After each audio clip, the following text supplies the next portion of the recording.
কদিন আগেই দেখেছেন না, চরমোনাই এমপি একজন নারীর হাত থেকে সম্মাননা পুরস্কার নিচ্ছেন। এই ছবির বিরুদ্ধে অনেকেই প্রতিবাদ করেছেন। আসলে এখন আমাদের বুঝতে হবে, তিনি কিন্তু এখন সাধারণ আলেম নয়, তিনি একজন পার্লামেন্টের সদস্য, একজন এমপি। রাষ্ট্রীয় কিছু দায়িত্ব তার উপর আছে এবং রাষ্ট্রীয় কিছু প্রোটোকল তাকে মেনটেন করতে হয়।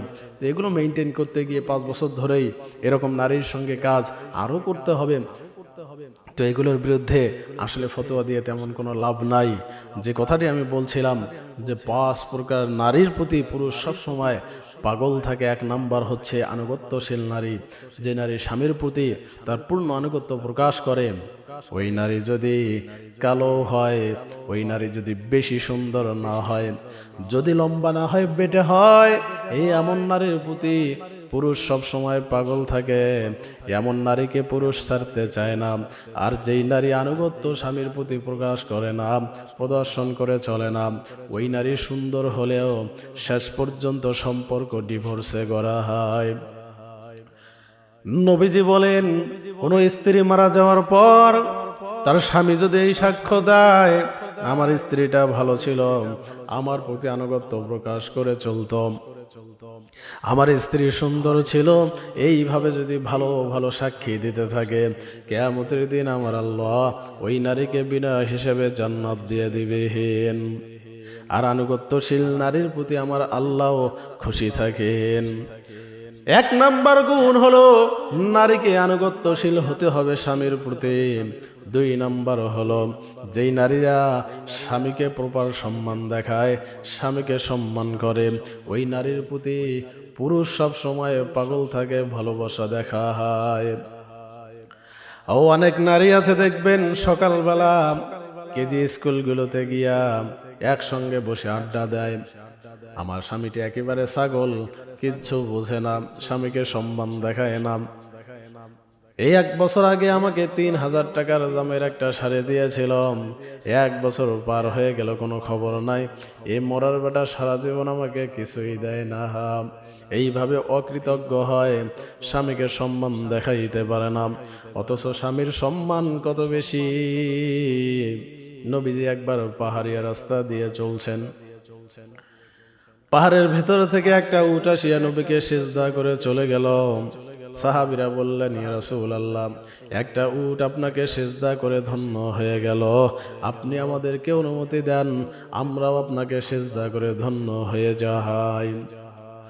নবীজি বলেন, মানুষকে সিজদা করা হারাম।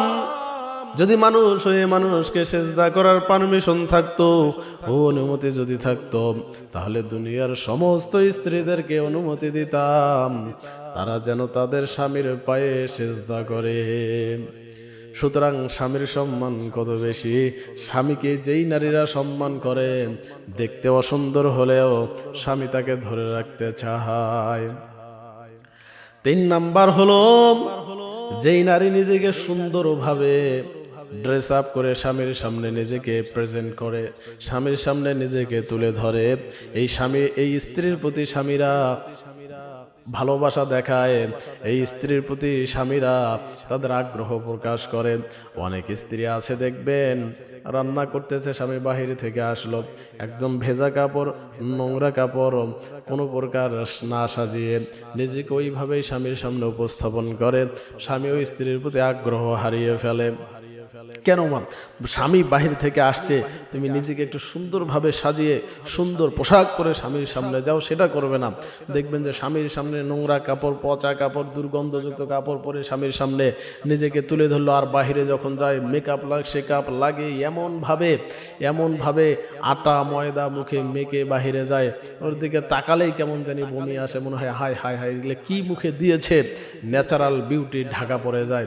তো তোমার যে আসল সৌন্দর্য, সেটাই তুমি স্বামীর সামনে সুন্দরভাবে উপস্থাপন করো, স্বামী তোমার প্রতি খুশি হয়ে যাবে, স্বামী তোমার প্রতি ভালোবাসা প্রদর্শন করবে। সুতরাং স্বামীর সামনে আর নিজের সৌন্দর্য যত প্রকার সাজতে হবে, সুন্দর ড্রেস পরতে হবে, সেটা স্বামীর সামনে, পাড়ার মহল্লার মার্কেটের পুরুষদের সামনে নয়। দেখা যাবে সুন্দর ড্রেস আপ করে একদম মেকআপ শেকআপ, ঠোঁট পালিশ, গাল পালিশ, নাক পালিশ সব লাগিয়ে বাহিরে গেল, আর ছেলেরা তাকে ইপটিজিং করে। তখন হয়ে যায় ছেলেদের দোষ। আসলে সে এমন ড্রেস আপ পরেছে, ইপটিজিং না করে ওই ছেলে থাকতেই পারছে না। তো সুতরাং আপনার সৌন্দর্য প্রকাশ পাবে শুধুমাত্র স্বামীর সামনে। 4 নাম্বার হলো স্বামীর প্রশংসা করতে হবে। 10,000 টাকা স্বামী মাইনে পায়, বেতন পায়, এটারই তুমি প্রশংসা করো না, না তোমার মাইনেটা ভালো, এটা দিয়ে আমাদের সংসার চলবে, তোমার চাকরিটা ভালো। ও বুকে দেখা যায় 10,000 টাকার চাকরি করে, 2 তলা বিল্ডিং 3 তলা বিল্ডিং করেছে, আর তুমি 20,000 টাকার চাকরি করিয়া এখনো তুমি একটা ভালো বাড়ি বানাইতে পারলা না, এখনো যিনি ঘরের মধ্যে ভালো এই নাই সেই নাই, এইভাবে স্বামীকে ফুসলায়া দেখা যায় স্বামীকে হারাম পথে চলতে বাধ্য করে। এই এমন স্ত্রীর প্রতিও স্বামীরা ভালোবাসা প্রকাশ করে না, মন থেকে ভালোবাসে না, শুধু চাই কখন একে আমি ত্যাগ করতে পারি, ছাড়তে পারি। 5 নম্বর হলো যে স্ত্রী ঘরের মধ্যে থাকতেই ভালোবাসে, এমন স্ত্রীর প্রতি স্বামীরা ভালোবাসা প্রকাশ করে, এমন স্ত্রীর প্রতি স্বামীরা আগ্রহ প্রকাশ করে। অনেক স্ত্রী আছে এমন, ঘরের মধ্যে যেন তার মনটাই টেকে না, শুধুমাত্র বাহিরে যায় বাহিরে যায়, ঘরের মধ্যে থাকতে চায় না।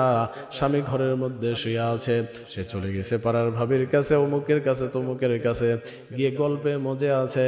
স্বামী ঘরের মধ্যে, তার কি প্রয়োজন, তার কি লাগবে, কোনো খোঁজ খবর নাই। এমন স্ত্রীর প্রতি স্বামীর আগ্রহ প্রকাশ করে না। সুতরাং মায়েরা সাবধান, স্বামী যদি তোমার প্রতি খুশি থাকে,